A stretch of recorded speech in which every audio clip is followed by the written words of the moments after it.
Dekabrın 3-də Azərbaycan Milli Elmlər Akademiyasının Riyasət Heyətində Azərbaycan Həmkarlar İttifaqları Konfederasiyasının Əmək və Sosial Münasibətlər Akademiyasının davamlı identifikatorların təminatına dəstək mərkəzinin Azərbaycanda elmi nəşrlərinin beynəlxalq elmetrik meyarlara uyğunlaşdırılması redaktorluq məktəbi layihəsinin təqdimatı keçirilib. Tədbiri giriş sözü ilə açan akademik İsa Həbibəyli AMİA ilə Azərbaycan Həmkarlar İttifaqı Konfederasiyası arasında uzun illərdir qarşılıqlı etimada əsaslanan sıx əməkdaşlıq əlaqələrinin mövcud olduğunu bildirib. Qeyd edilib ki, bugünkü tədbir də bu əməkdaşlıq münasibətlərinə söykənir və gələcək birgə fəaliyyətimiz üçün olduqca əhəmiyyətlidir. Prezident İlham Əliyevin son illərdə ölkəmizdə süni intellekt və rəqəmsal inkişafın təmin edilməsi istiqamətində bir sıra ardıcıl olaraq fərman və sərəncamlar imzaladığını deyən akademik İsa Həbibəyli, ölkə başçısının AMİA-nın 80 illik yubiley yığıncağındakı nitqində də bu məsələlərə toxunduğunu, Azərbaycanın gələcəyini bu istiqamətdə gördüyünü və bundan irəli gələrək alimlərimiz qarşısında bir sıra vəzifələr qoyduğunu diqqətə çatdırıb. Akademik İsa Həbibəyli qeyd edib ki, görülən işlər Azərbaycan elmini dünya elmi ilə rəqabət apara biləcək səviyyəyə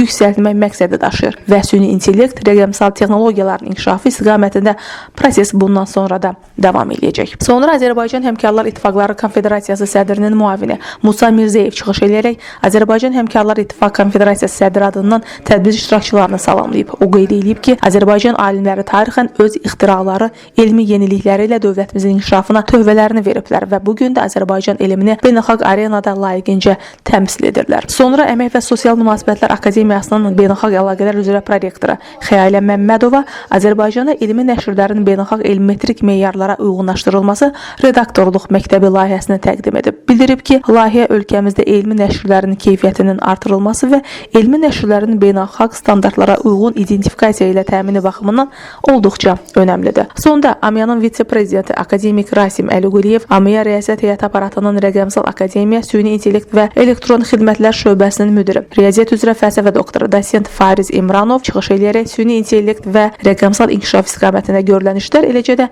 təqdimatı ətrafında fikirlərini bildiriblər. Leyla Namiq qızı, Ziya Xudiyev, Fərid Həşimov, Elm TV.